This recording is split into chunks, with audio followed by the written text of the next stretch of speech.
El primer reporte sobre la inflación en Estados Unidos decepciona a los economistas y causa preocupación en los mercados. Según FactSet, los economistas esperaban una desaceleración de 2,9% en la inflación, pero la inflación subyacente se situó en 3,9%, según la Oficina de Estadísticas Laborales, mientras que el índice de precios al consumidor muestra que la subida de precios en enero ha sido del 0,3%. ¿Por qué la bajada de los precios en Estados Unidos no es bueno para la economía? Lo analizamos.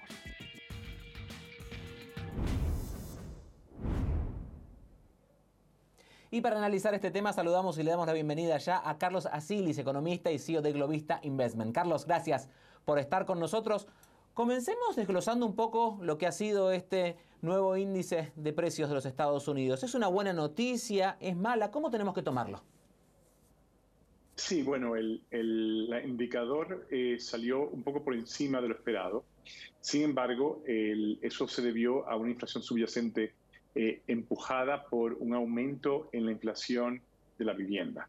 Y ese componente de la inflación de la vivienda que utiliza el índice que fue divulgado esta semana es fruto de un muestreo, de una tarea de muestreo, no está basado en inflación de los inmuebles, inflación de la vivienda, de comercializaciones, de transacciones que son cerradas. Es decir, estamos viendo una bifurcación entre la inflación de la vivienda, especialmente el alquiler, y lo que los dueños de las viviendas piensan que sería un aumento en la inflación de las viviendas suyas si fuesen alquiladas. Es un tema técnico, Iván. El mercado de bono cayó fuertemente el día que fue divulgada el indicador, al igual que la bolsa, pero se ha recuperado conforme el mercado se ha focalizado en otros datos, como por ejemplo las cifras más débiles en el gasto del consumo en el mes al detalle, ¿no? La venta al detalle en el mes de enero, así como también el mercado de bonos está digiriendo un poco el hecho de que la inflación subyacente quizás fue artificialmente empujada por el tema del muestreo e ignora que verdaderamente estamos viendo una desaceleración de la inflación, incluso en el ámbito de la vivienda. ¿Por qué se da en los mercados esta reacción, esta baja, después esta moderación? ¿Tiene que ver con que en realidad lo que están mirando es qué va a pasar con la tasa de la Fed? Absolutamente, Iván. Los mercados financieros en Estados Unidos están absolutamente centrados en lo que va a suceder con la tasa de interés de referencia, que es decidida por la Fed. Inicialmente se esperaba que que el recorte iba a darse en marzo, posteriormente en mayo, y ahora el mercado está imputando una cierta probabilidad de que el primer recorte en la tasa de la Fed será en junio. Y los mercados, tanto en el mercado de acciones como el de bonos, están respondiendo de una forma bastante rápida, súbita, a cualquier indicador que cuestione los tiempos de la Fed en ese sentido. Teniendo en cuenta este índice, las reacciones de los mercados, ¿qué podemos decir? ¿Qué nos está mostrando esto de la economía de los Estados Unidos? ¿Está por el buen camino? ¿Se está empezando a complicar? ¿Hay algún signo de Sí. alerta? Digamos, si los mercados esperan que la desaceleración sea un poco más rápida de lo que ¿es necesariamente una mala noticia? Bueno, los datos en nuestra estimación los datos económicos indican que la economía se está desacelerando. Estamos viendo una desaceleración continua en las condiciones del mercado laboral. La incidencia de despidos está aumentando.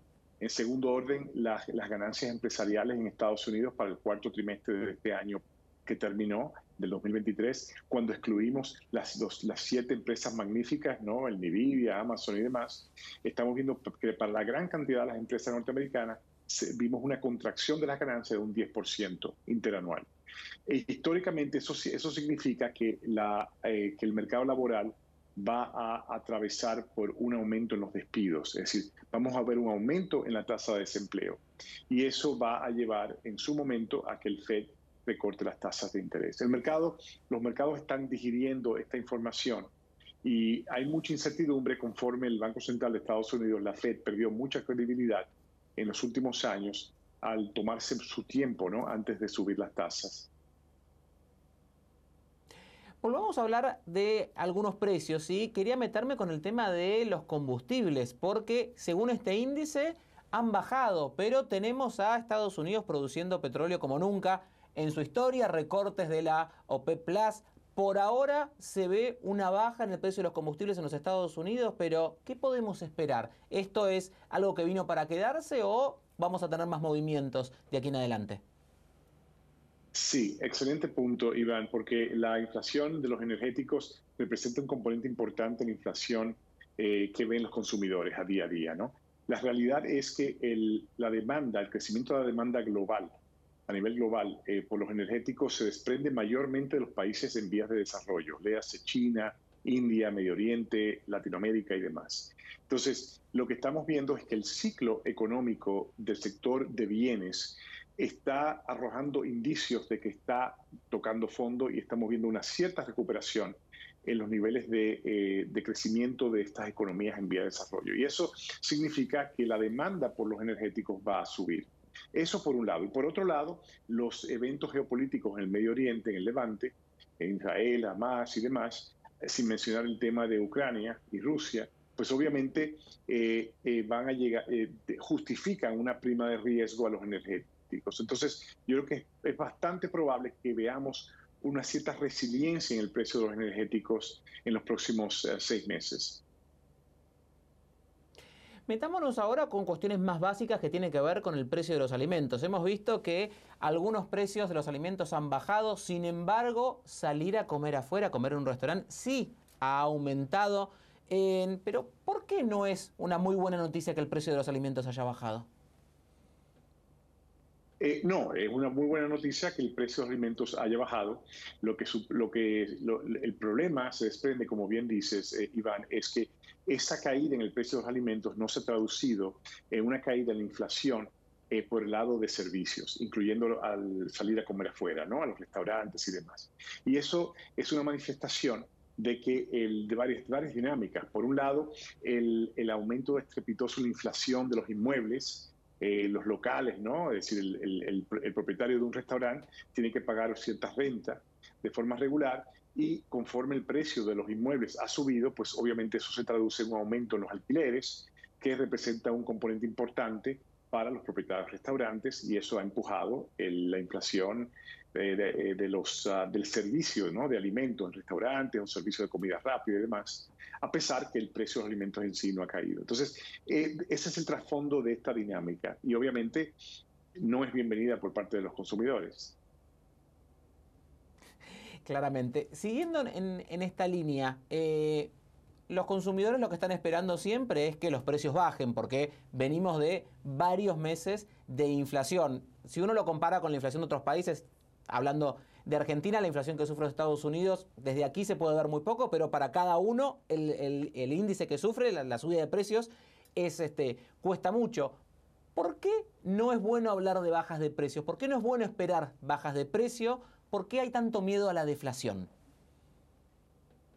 Bueno, la deflación es un gran problema, Iván, en economías que manifiestan niveles de endeudamiento muy elevados, porque conforme se dan episodios de deflación, eso significa que la capacidad de un deudor, ya sea una persona, un individuo que tenga un préstamo hipotecario o una deuda de tarjeta de crédito o lo que fuese, ¿no? Se hace más cuesta arriba. Conforme se da un episodio de deflación, cuesta mucho más. A un pago regular de X dólares, si hay una deflación, si hay una caída en el nivel de precio, pues eso cuesta más. Por igual, si hay un aumento en la inflación, eso es bueno para aquellos que deben dinero, ¿no? Que deben plata a los deudores. Entonces, ese es el lado negativo de la deflación. Entonces, eso por un lado. Por otro lado, la otra razón por la cual la deflación preocupa mucho a los banqueros centrales tiene que ver con las expectativas. Entonces, en episodios deflacionistas, y obviamente el más importante de la historia fue la década de los 30, cuando se dan episodios de caída de precios, el consumo se retrae. ¿Por qué? Porque los agentes económicos esperan, se aguantan antes de gastar, anticipando que mañana los precios van a costar menos que hoy. Y eso obviamente puede dar pie a una dinámica a una dinámica obviamente muy negativa de una recesión. E incluso puede llegar al extremo en una depresión, que fue lo que sucedió en la década de los 30, por muchas otras razones, particularmente errores de política monetaria, que no es el foco de esta conversación. Carlos, por último te pregunto, ¿qué precauciones puede tomar una familia en este contexto en los Estados Unidos, teniendo en cuenta estos aumentos, que algunos suben más, otros suben menos, algunas bajadas? ¿Cómo pueden planear este 2024? Sí, excelente punto, Iván. Yo creo que ante todo hay que tener respeto, hay que respetar el hecho de que el mercado laboral está arrojando indicios de una desaceleración. Eso significa que es muy probable que veamos un aumento en la tasa de desempleo. Eso por un lado. Por otro lado, estamos viendo que las tasas de interés que han subido dramáticamente en los últimos 2 años golpean a la economía con tanto familiar como de empresas con cierto rezago. Y eso significa que todavía no hemos visto todos los efectos negativos del aumento de tasas de interés. Y eso hay que también respetarlo. Y el tercer punto es que por estas razones muy sui generis, muy específicas de esta era post-pandémica, la inflación de los inmuebles, de las viviendas, se va a mantener por un tiempo más largo de lo esperado. Y eso significa que para el consumidor, los costos de los servicios, vamos a decir restaurantes o seguro de automóviles y demás, aun cuando entremos en una recesión, se van a mantener altos. Entonces, resumen, ¿qué hacer? Hay que acoger una postura de cautela para aquellos en la población hispana, particularmente en Estados Unidos, en esta coyuntura, en mi recomendación, de cautela, de tener cuidado con los gastos discrecionales, ya sea viajes o gastos en restaurantes o en cines y demás. En primer orden, en respeto a la probabilidad mayor de perder el empleo, y en segundo, respetando o reaccionando ante esta realidad de que la inflación se va a mantener, particularmente de aquellos artículos que son importantes para el consumidor promedio, la inflación se va a mantener elevada. Carlos, como siempre, un placer tenerte aquí en el programa. Gracias por estar con nosotros. Era Carlos Arcilis, CEO de Globista Investment. Ha estado aquí en CNN Dinero, como siempre, con la claridad que lo caracteriza. A ti, Iván, muchas gracias.